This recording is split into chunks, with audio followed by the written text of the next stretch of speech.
Millions of Americans are reevaluating their careers, and our next guest is ready to help. Elaine Welteroth, former editor-in-chief of Teen Vogue, knows a thing or two about reinventing her career. She was the youngest editor-in-chief in the Condé Nast magazine history when she got that job. She has also been a co-host on the CBS show, The Talk. She wrote for the popular TV show, Grownish, published the New York Times best-selling book, and now she is a judge on the hit Bravo TV show, Project Runway. Oh, yeah, she does a lot. Yeah. Her own masterclass draws on all of these experiences to help others design their own unique career paths. She also offers key tips on how to maintain a work-life balance. Take a look. When I left my corporate job, I made a pact with myself because I knew I didn't want to build a company that I didn't want to work for. So while I said yes more than I said no, I told myself, we are only saying yes to projects when you can find it in you to say, hell yes. Hell yes. This is exactly how I want to be spending my time. This is paying more than my bills. This is giving me a sense of value in those spaces that I want to be. Hell yes. Yeah. We got Elaine Welteroth right now. Good morning. How are you doing? Good morning. Yeah. Hell yes to be here. Did you say hell yes or nah? I love it. When I got this phone call, I said, a big hell yes. Wow, well, thank you for joining us. Let's talk about your own personal experience and how all of these things, your paths, have taken you here to creating this masterclass. Well, you know, I think I'm a part of a new generation of creative entrepreneurs who don't necessarily look at their career as a singular path.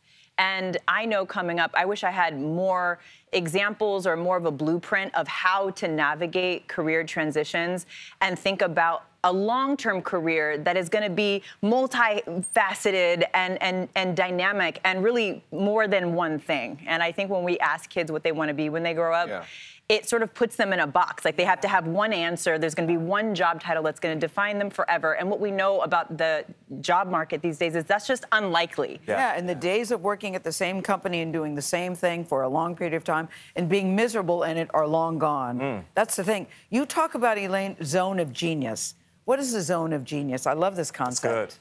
Good. So the concept of zone of genius, I'll say there's a lot of people who might be too afraid to take a bet on themselves. And I understand that fear. And I think the best way to push yourself out of fear paralysis is to make a plan. And I think your plan should be informed by your zone of genius. And I define your zone of genius as sort of that sweet spot or intersection between your, there you have it up there, your passions, your values, your skills, and your talents. It's that thing that no one does quite like you. So we're at this interesting time in the U.S. economy where 4 million people a month for 3 months straight have walked away from their jobs, right? They're going to something new. That's a scary thing for people. Some people are on the fence, may not do it. What advice do you have for those people who have yet to jump but are thinking about it, they're not happy, and for those people who've now jumped? Yeah, I mean, congratulations to those who have jumped. It is a scary thing to do, to start over. I'm sure all of you guys have experienced certain career transitions. They are scary.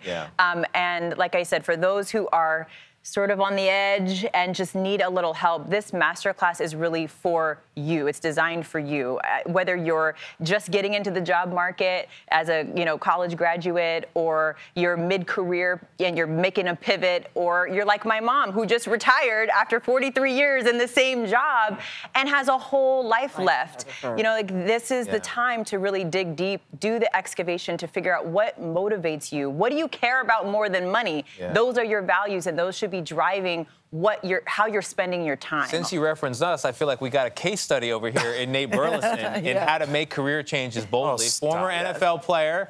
Then you did some local hits in Detroit on television. Then you were working for Extra. Now you're working for us. You know all about this. You could give the master class on No. Well, I love what you say when you talk about picking lanes, and that's a perfect segue, Tony, because when I was younger, I think we all experienced it. What do you want to be when you grow up? That's usually singular. You get to high school, what do you want to study in college? And you're done with college, what job do you want to, all these things are singular. And you say, pick your lanes. And in the illustration, there's 14 fill in the blanks. Yes. Which means you can do multiple things. You can wear multiple hats because you don't know how something fits until you try it on. That's right. And why do you think that's important for everybody to know? You don't have to pick one lane. You can and by the way, I left out jobs in that little summary of what he's doing. I all about poetry. He's a graphic designer. Yeah. Yeah, there's a lot of stuff. I dibble-dabble in the investment field. Look at you. Dust your shoulders off. A little bit. So you are the consummate multi-hyphenate, and I think you represent sort of a new definition of success for a new generation of people entering the job market. They want to figure out what they're good at, which sometimes takes some exploration, and then they want to have the freedom and flexibility to try new things and to build a career that is fulfilling, first and foremost. And to fail, because I feel like people don't want to fail. That's right. You're going to stub your toe occasionally. And that's okay. And you're going to get your dream job, and guess what? You're going to have to dream up another one, right? So I always say you get to the mountain and there's another one. That's right. There's another one. I always say Elaine, your life is a series of dreams realized. We're running out of time, but go ahead, I don't want you to go without people noticing you have a baby on the way. Talk about, I think that's a dream job. Congratulations. Thank you. You said it once you were nervous about being a mom. Got that glow, girl. Oh, thank you. Good. Thank you. Still nervous? Oh yeah, I'm nervous. This was not part of the plan, let me tell you, at this stage. but I'm pivoting. Yeah. Powerfully, and I'm present in what's happening in my body, and I feel grateful for this moment. And I'm excited about the journey ahead of being a mom. Yeah. Looking like a spring baby. Spring babies are the best. Yeah, it's going to be a spring baby. I need some tips, some motherhood tips from you, Gayle. Oh, no, I'm excited. I don't think you need any tips. I think you got this, but I also want those boots. All right, I can hook you up. I'm looking at your boots going, damn, I like those boots.